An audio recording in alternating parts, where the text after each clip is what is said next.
होली में नमाज को लेकर सियासत बिहार विधानसभा में गरमा गई कि बीजेपी विधायक के बयान से पार्टी ने तो किनारा ही किया, सहयोगियों ने भी आंखें दिखा दी।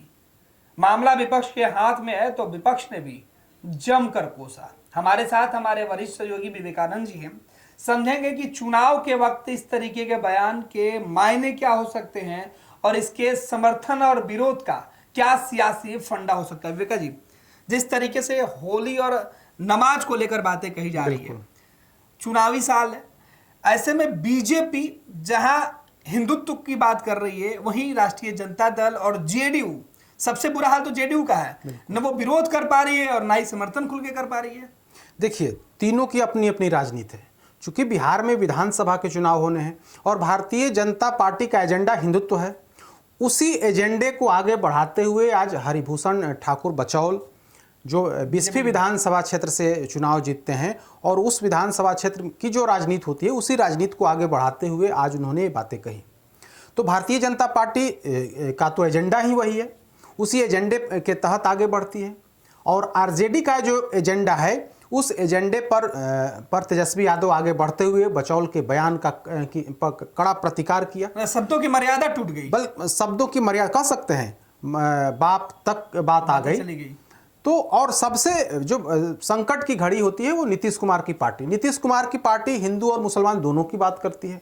जब सहयोगी भारतीय जनता पार्टी के एक विधायक ने बिहार विधानसभा परिसर में जब मुस्लिमों को लेकर के नमाज पढ़ने को लेकर के तब जब बातें उन्होंने कहा कि उस दिन रंग गुलाल लगेगा, उनको आपत्ति नहीं होनी चाहिए, कलेजा कड़ा टाइट करके आप सड़कों पर निकलें, अगर दिक्कत है तो आप घर से बाहर नहीं निकलें, नमाज अगले जुमा को भी पढ़ लें, कुछ ऐसा ही उन्होंने। बिल्कुल, उन्होंने कहा कि 52 जुम्मे हैं तो आप एक छोड़ भी दीजिएगा तो क्या जाएगा, घर में पढ़िए, मस्जिद जाने की जरूरत नहीं है। बिल्कुल। दरअसल योगी मॉडल को बिहार बीजेपी के विधायक योगी सरकार यानी कि उत्तर प्रदेश की सरकार या वहाँ के मुख्यमंत्री या फिर वहाँ के जो अधिकारी ने जो बातें कही, उसी बात को इन्होंने यहाँ दोहरा दिया, उसको बिहार पर लागू करने की कोशिश की।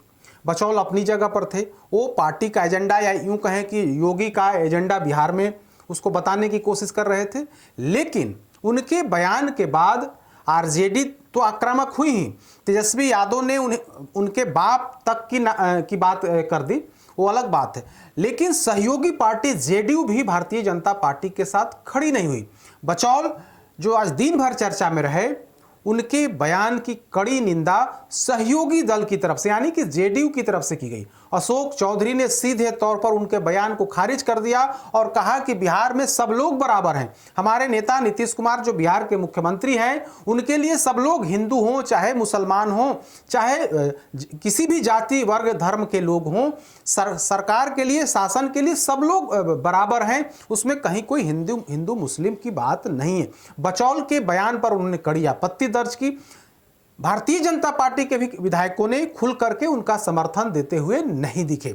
तो बचौल जो एजेंडा उन्होंने आज सामने रखा, उसका खुलकर के समर्थन भारतीय जनता पार्टी के भी विधायक या फिर उनके जो वरिष्ठ नेता हैं, मंत्री हैं, वे करते हुए नहीं दिखे।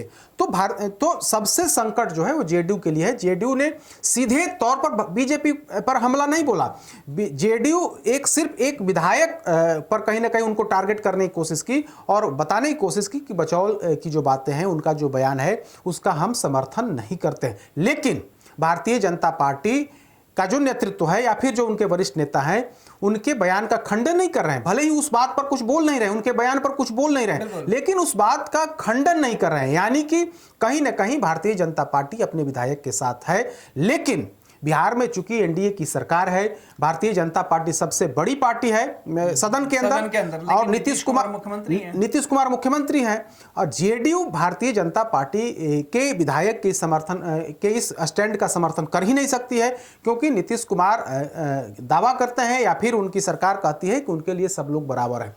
तो आप दिखावे के लिए तो विरोध करें, लेकिन खुल करके विरोध नहीं हो रहा है। ठीक है, अशोक चौधरी ने विरोध किया, लेकिन जिस हिसाब से दबाव बनना चाहिए था, जेडीयू नहीं बना पा रही है। विवेका जी, बीजेपी को इस बयान से कोई नुकसान नहीं है, क्योंकि उनके कोई विधायक मुस्लिम है नहीं। जनता दल यूनाइटेड के मुस्लिम विधायक हैं, सरकार में शामिल मंत्री हैं, आरजेडी के तो विधायक हैं, मुस्लिम में तो कोई बड़ी बात नहीं, क्योंकि राष्ट्रीय जनता दल तो उनके साथ खड़ी है।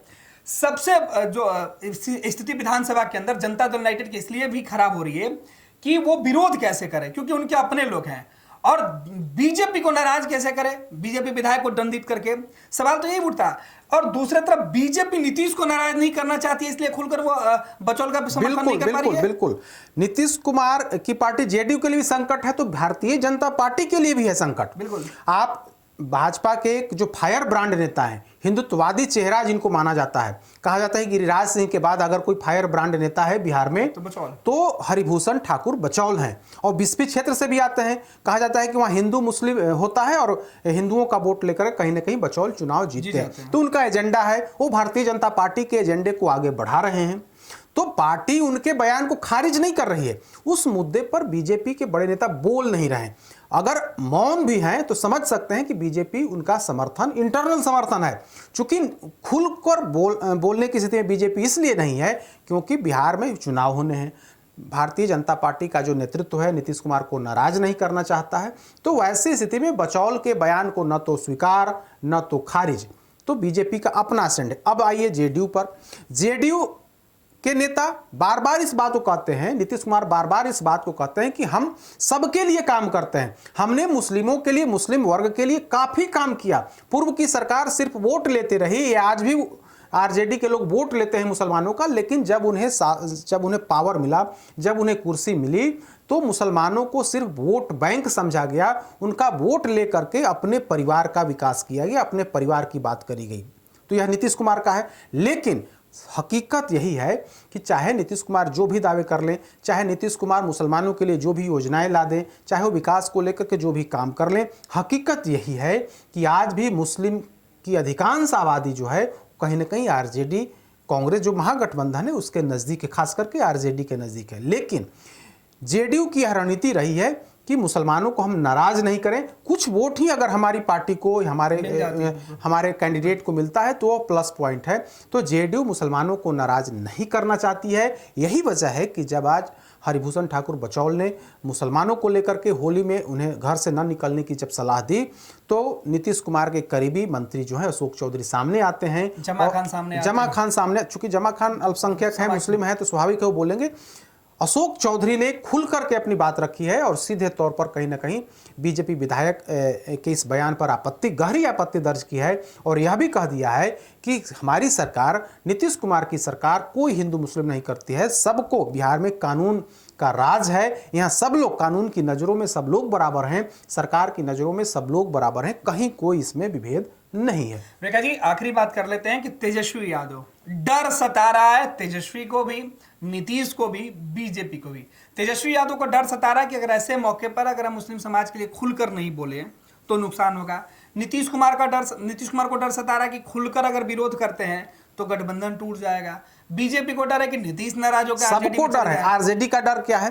देखिए, आरजेडी मुस्लिमों, जैसे ही यह बयान आया, तेजस्वी यादव खुल करके सामने आए, घर से आके आनंद फानन में विधानसभा पहुंचे। विधानसभा में कोई कार्यवाही में हिस्सा उन्होंने नहीं लिया, उनका कोई कार्यक्रम भी नहीं था विधानसभा आने का। आज उनका बाहर मुजफ्फरपुर जाने का प्लान था, लेकिन मुजफ्फरपुर जाने से पहले वो सीधे विधानसभा आते हैं और मीडिया से बात करके फिर वापस चले जाते हैं। आप इस डर को समझिए, अगर वे आज नहीं बोलते तो कहीं ना कहीं उन पर सवाल खड़ा होता कि भाई भारतीय जनता पार्टी अपना एजेंडा आगे बढ़ा रही है, लेकिन जो मुसलमानों का वोट लेती है जो पार्टी, वो इस पर कुछ नहीं बोल रही है। तेजस्वी यादव को डर इस बात का है कि बिहार में 2020 में अगर सत्ता में हम नहीं पहुंचे तो इसमें ओवैसी की पार्टी की महत्वपूर्ण भूमिका है। ओवैसी की पार्टी AIMIM मुस्लिमों की बात करती है, मुस्लिमों के अधिकार हुकूक की बात करती है।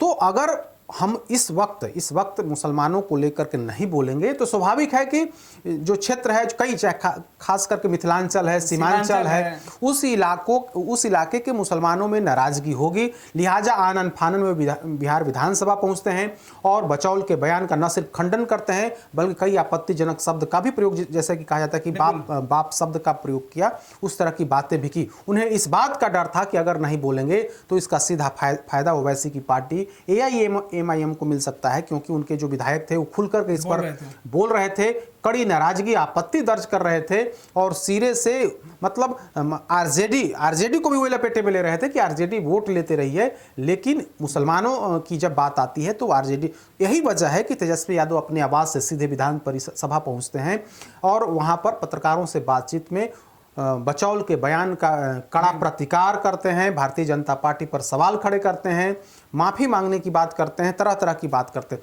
तो सभी तीनों पार्टियां, चाहे वो आरजेडी हो, आरजेडी का अलग एजेंडा था, उस एजेंडे के तहत तो तेजस्वी यादव आगे बढ़े, नीतीश कुमार का अपना एजेंडा था और भारतीय जनता पार्टी का जो एजेंडा था, जो उत्तर प्रदेश का मॉडल, जो योगी मॉडल था, उस बात को विधायक के माध्यम से आज सदन के बाहर यानी कि विधानसभा परिसर में जो बातें कही गई, तो भारतीय जनता पार्टी का अपना एजेंडा था।